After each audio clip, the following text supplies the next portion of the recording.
Hey everyone, and welcome back to another episode of the Isn't She Powerful podcast. I'm going to be talking today about food noise, which is a common conversation on the show. But today I'm going to be sharing with you two unconventional opinions that I have when it comes to food noise, which one, I don't believe should be unconventional, and two, I don't believe are opinions. I believe that these things are the truth, and I believe that once we can start accepting these things as truth, then it becomes so much easier to get through this journey with food noise. Unfortunately, for so many of us, the path to getting to the other side of food noise, to getting rid of it and feeling like you're free from it, feels like this convoluted, confusing path. I just had a previous client reach out to me, and she worked with me about a year ago. She's been going through this journey when it comes to her health, even after being in my program. And she shared that during the program, her food noise went away. She felt great. She was like, no sugar cravings, no noise. She just felt at peace with food. And then over time, some of it had begun to get confusing. She attended this training about food noise, and they were using these big terms, and she felt confused, and she was like, why does this feel hard? So she went back to the notes from when she and I worked together, and she was like, immediately it all made sense, because it can be simple when we break it down in simple ways, when you just understand the truth of it, when we're not trying to make it hard, when we're not trying to make it complicated, because it feels really overwhelming and really hard and complicated in our bodies, but the science of it is that it's simple. There are a few things to do to get rid of the food noise, and when you do those things, it really does get rid of the food noise. And it's not these big elaborate things. It's very simple, tiny things. But nonetheless, I want to share with you two unconventional opinions today about food noise so that you can take these opinions, let them fester a little bit, let them become something that you start to mull over for a little while. You start to think, do I believe that's true? Could I believe that that's true? And then once you start believing that it's true, watch how your relationship with food shifts, and therefore how your food noise starts to dissipate. So anyways, let's get into the episode. The number one unconventional opinion that I have about food noise is that it is not a problem to be solved, but instead it is a clue that our bodies are trying to communicate with us. Your body is simply trying to tell you, hey, there's something going on here. Maybe it is that you're not eating enough food. If you are chronically under eating, maybe you're skipping breakfast, maybe you skip lunch because you're too busy, maybe you're eating really tiny portions at these meals because you're trying to track your calories and you've been told that to be skinny, you need to eat less. I'm telling you right now that those things are causing your food noise. So maybe that's one of the things that's going on for you. Maybe your meals aren't well balanced. Maybe they don't have enough protein. Maybe they don't have enough fiber in them. And when you don't have all of the parts of a healthy meal, when you don't have the protein, the fiber, the color, and the healthy fats on your plate, then your body is going to start sending you signals. It's going to start saying, hey, we want this thing. So maybe you are constantly craving cheese.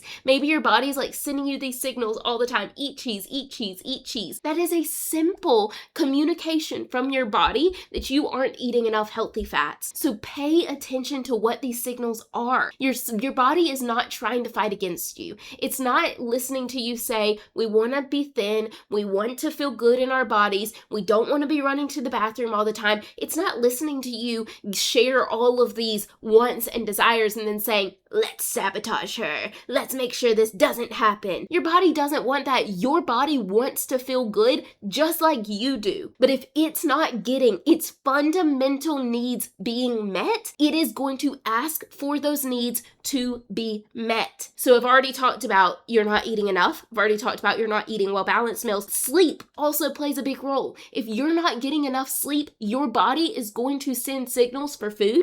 I have an entire episode all about this. I'll make sure it's linked down in the show notes for you. But if you aren't giving your body enough sleep, then your body is trying to compensate for the energy that it's not getting from sleep by getting that energy from food. Our energy only comes from two places, our food and our sleep. And if it's not getting it from one area, it's going to ask for it from the other. That's another reason why sometimes maybe if you're not eating enough food during the day, you feel dead tired at night because your body doesn't have enough energy. So it's asking for store the energy that it needs. The simple bottom line truth of it is that your body is just trying to yell at you. It's trying to say, please, we are begging you for this missing thing. So once you can understand, okay, this is what my body's yelling at me. This is what I'm constantly hearing. I already gave the cheese example. Let's say that it's sugar. Maybe your body's like, we want sugar all the time, all the time, all the time. Then we can start making the appropriate adjustments throughout your day to make sure that your body doesn't have to rely on sugar anymore. This could be a sign that your blood sugar is imbalanced. Maybe you're eating sugar on an empty stomach way too often. Maybe you're not eating healthy, well-balanced meals.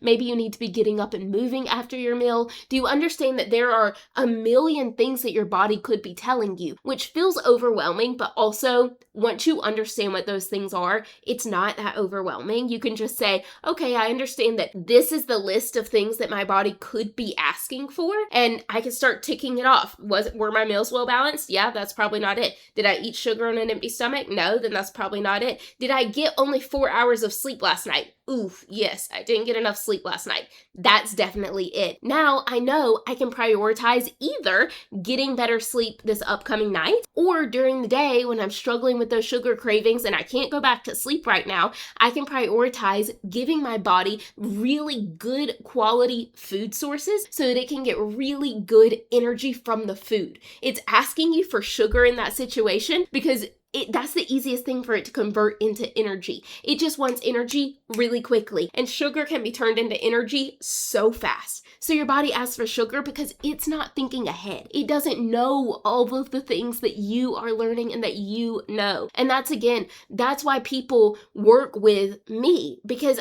I'm able to say, okay, let's dig into this. Let's understand where this noise is coming from. And then we can target that particular area of your life. We can start to make adjustments there, and that will make the food noise go away. So the number one unpopular opinion, controversial opinion, whatever I said, the number one thing is that food noise is not this problem to be solved. There's nothing wrong with you. The thing that you need to understand is that food noise is a clue from your body that something deeper is going on. Now, the second thing that I want to share with you, the second unpopular opinion, is that if you are feeling a physical sensation, it's not food noise. We are very confused about what food noise is and what hunger is. We have gotten those two things so intertwined that we don't understand the difference. We don't know that, oh, this is not my body saying, hey, we need sugar, we want this. It's my body saying, babe, I'm hungry. Can you give us some food? It's been 6 hours since we've eaten. We need a little something to keep us going over here. So if you are feeling any sort of physical sensation,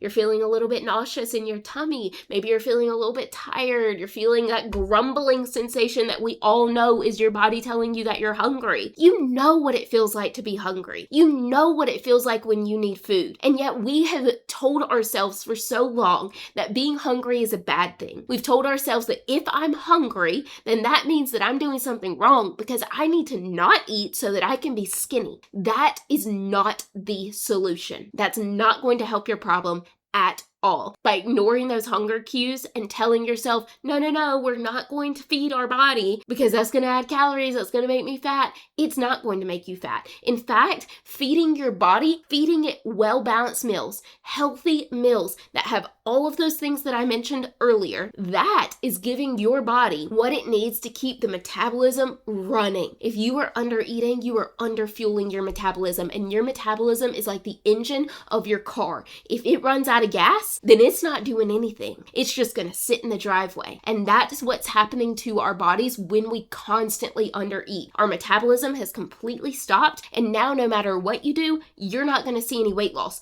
because you don't have a healthy metabolism. You must eat to feed that metabolism. So once again, if your body is giving you some sort of physical sensation, That's not food noise. Food noise is whenever you can't stop thinking about food. You've just eaten, you are completely full, and yet your brain won't shut up about sugar, about dessert, about this thing and that thing that you have in the pantry and in the refrigerator, and ooh, we could go get ice cream, and ooh. Your brain is constantly thinking about that. You're telling yourself the entire day, no, we're not doing it, we're not having it, I don't want that, and yet still all you're doing is thinking about the food. That is food noise. It is not hunger, and we must not confuse those things if we want to heal our relationship with food and actually get rid of the food noise, because under eating is only making the food noise worse. So every time that you get confused about what's hunger and what's food noise, and you tell yourself, this is probably hunger, I'm not going to eat right now, but really it was food noise, you are further tarnishing your relationship with food, you're further tarnishing your relationship with your body and with your hunger cues, and you are making your body believe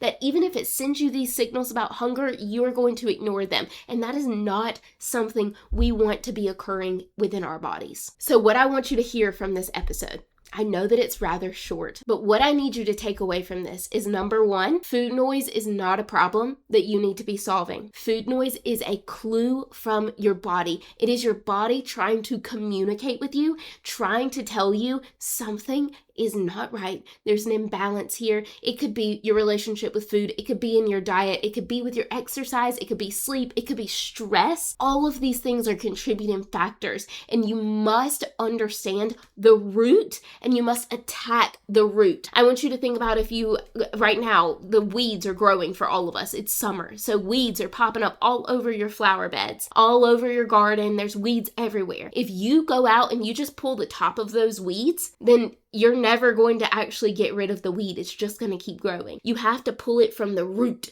You have to get that root out of the ground and toss it so that it can stop growing completely. That is what we have to do when it comes to the food noise. You can't just put a Band-Aid on it. You can't just say, oh, I'm going to ignore it today. I'm going to willpower through. I'm going to white knuckle my way through this one. You can't put a Band-Aid on it. You have to get to the root of it. You have to solve the root of the problem. And from there, that is when you can actually get rid of the food noise entirely. The second thing that you need to hear today is that if there is any physical sensation within your body when you are feeling this food noise, then that is not food noise, it is hunger. And you need to respond by either eating a meal or a snack, something that has protein and fiber and color and fats. You need something that is well balanced when you are feeling that sensation of hunger. If you start applying those two things, if you adopt those two beliefs as truth for you, and you start applying those things into your everyday life, your food noise is going to go away very quickly. Now, if as you were listening to this, you were thinking, I would love her help in understanding what's happening with me, why my food noise exists, because it's different for every single one of us. So if you would like my help looking into this, I'm going to put the links in the show notes below for both my group coaching program and my one-on-one coaching program. Seismic Shift is where a bunch of ladies get together and we all say,